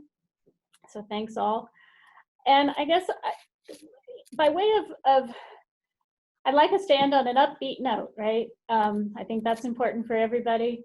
And I'm just wondering what would be your upbeat message. I think there was a tremendous amount. I felt a lot of energy just in the presentations and hearing about what's possible, what has happened, some of these stories we've told. And I'm just wondering what your last concluding, if you had a minute each or 30 seconds each, what's your parting message? And Sarah, do you want to start? Sure, I'll start. I mean, I believe in my heart of hearts that Utah can be the conservative state that leads with compassion and pragmatism to work towards solutions. And I just want to give a shout out and echo Logan's response to the question about solving climate. Solving is the ability, wait, no, I've lost it on the thing, but he talked about driving success, and success begets success as we decarbonize, and just it builds. And that's what I'll close with. I feel very similarly to Sarah. We've been able to establish some great momentum at Weber State, and there's no reason why any other educational institution or community or business industry can't do the same thing that we've done. And as you start to see those returns come in and realize the impact you're having, we're all a little bit competitive by nature, right? And want to see if we can't do better. And I think that's gives us some hope for where we can take this in the future.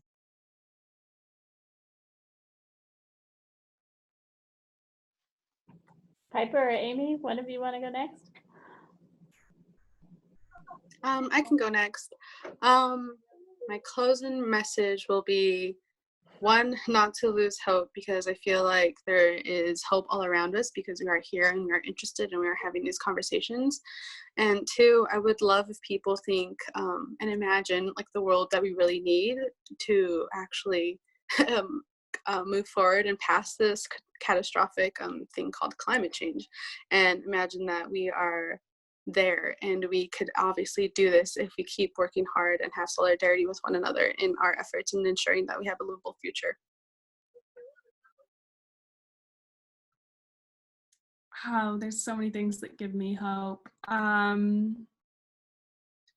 think what, especially in the last few years, has made me most hopeful is that the conversation has been broadening from not simply being energy companies or maybe who the messengers are of climate action has definitely broadened, and I think it's included a lot more really critical voices.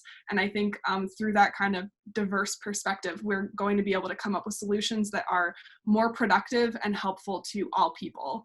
And so I think that's been so encouraging, is seeing that people are coming from so many different communities to really push this conversation forward. And I'm grateful to the other panelists for contributing to that conversation. Thank you. Thank you very much for all of your thoughts on that. And I think just what you were saying, Piper, makes me think what we're part of right now. I know we have, a panel of 4 people But each one of these has been happening in 43, 44 states, 5 different countries. There's hope to expand that, I think, next year to even more international presence. And if you're people who are watching and listening, yes, we're here in Utah and we need to get active and engaged in our local solutions, but we may find inspiration in looking at any one of those other webinars that will be available through the Solve Climate website in just 2 or 3 days. So I encourage folks to seek out other resources if you're looking for inspiration. And I just think I really love, many of you touched on this, on the situation that we're currently in with the coronavirus, and taking lessons from that and what we can do, what we are capable of once we set our minds to it. And I think all of you have touched on ways that can happen. And I still love this, the probability, Piper, about there's so much opportunity to improve a whole array of areas in our lives, as you're also pointing out, Aimee, and we need to do it right. We need to address all of those, not just reduce carbon, right? So thank you so much to everybody for your participation. I encourage those of you, if you haven't had a chance to look at the chat, do look there. There were a lot of resources that people posted up if you want to have a look there. And I'm sorry we didn't get to everybody's question, but you know who our panelists are, and you can track them down or get in touch with us if you need to get some resources. I'm being reminded by Bonnie, who's in the room here, that when you leave, you should be prompted or asked to complete a very quick, I think 4-question survey, 4 or 5 questions about the webinar and your thoughts as you're leaving it with regard to engagement in your own lives, whether that is at the policy level, it is an institution, or just your own civic engagement and advocacy work. So I hope you'll fill that out. And am I forgetting anything else? I think that's it. Thank you so much, everybody. I really appreciate it. And take care of yourselves. Thank you. Thank you. You're welcome.